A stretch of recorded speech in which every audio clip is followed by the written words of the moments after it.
remember in the Bible, there was a part where Saul, right? Is it Saul? Yeah, Saul. King Saul. The guy who was before David. God told him to go into the temple, the people of Jericho, and kill everyone. Kill the men, the women, the children, and the animals. And he went there and he killed only the men and the adults. And he kept the cattle. He kept the cattle and I think he kept the children too. And God punished him for that. God said, you didn't obey me. I told you to kill everyone. Does that sound like a God of love to you? Seriously, bro, stop the delusion, man. Look, now you guys got me. This is a topic I've always wanted to talk about, but I never talk about it because we never go in this direction. Stop the cap. Stop the cap. You're telling me that a God that told the king of the Jews to kill everyone. He said, kill everyone in that bitch. Kill the women, kill the men, kill the babies, kill the animals. Don't leave anyone alive. Kill them all. That's what the God that you guys believe in said.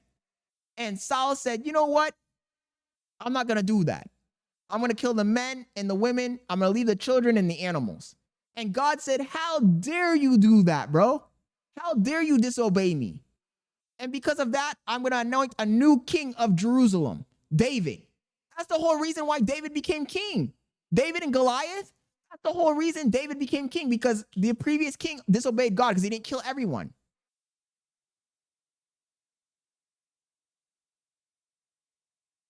That doesn't make any sense. He says, a little scary, bro. You got props. Sorry, your mom kidnapped you. He says, and who populated the earth? Was it Adam and Eve or was it Noah? The other TTD, the thing is, for Adam and Eve to populate the earth, there would have to be multiple miracles, bro, because you can't populate a whole species of people from two people. Everybody would be inbred. It doesn't even matter. Even if Adam had the most diverse genes and Eve had the most diverse genes, the moment they came together, their kids would have the half of half, and then their kids would have half and half. Their kids would have to reproduce with each other. We'd all be inbreds. It's not biologically feasible. Look, I get it. Some people, they'll grab a religion and it will comfort them. And I have no problem with you getting comforted by your religion. But to say that it's true, it's empirical truth, is absurd to me. It's absurd to me.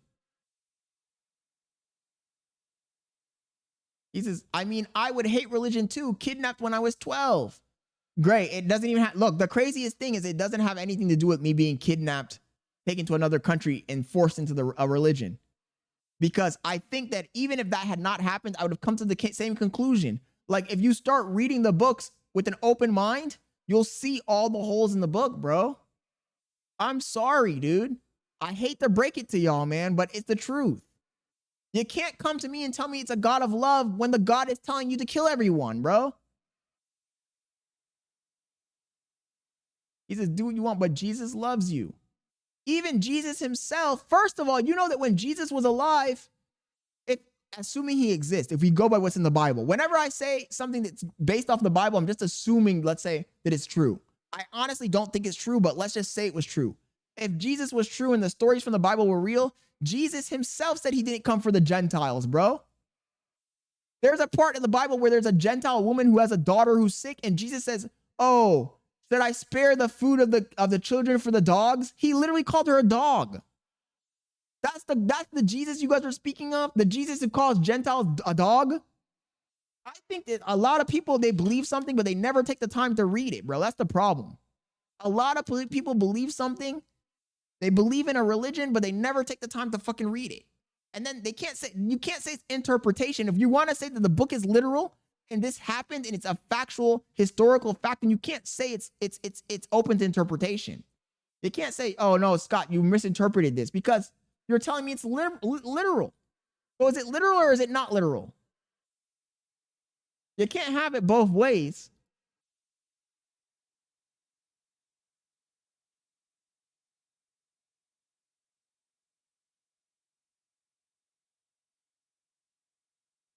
He says, yes, the Bible is stay away from religion.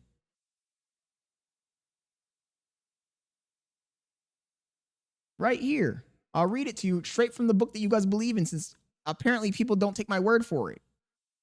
In Matthew 15, chapter 15, verses 21 to 28, Jesus encounters a Canaanite woman who begs him to cure her daughter.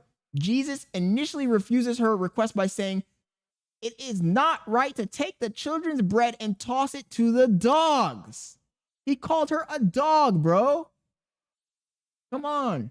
Jews in Jesus' day sometimes referred to Gentiles as dogs. In Greek, this word is kun, meaning wild cur. Non-Jews were considered so unspiritual that even being in the presence could make a person ceremonially unclean. Come on, dude. Does that sound like a God of love? Yo, Isabel, thank you for joining the stream. Come on, man. This is from your own book. This is not something that I'm just making up for my. This is from your own book. Your own book. God damn, bro. You can look it up and read it yourself. You can read the whole chapter yourself. Come on. Then people want to act like this is a religion of freedom that was designed for us non-Jews to, like, at the time, they did not even expect non-Jews to become Christians. It was just a Jewish sect.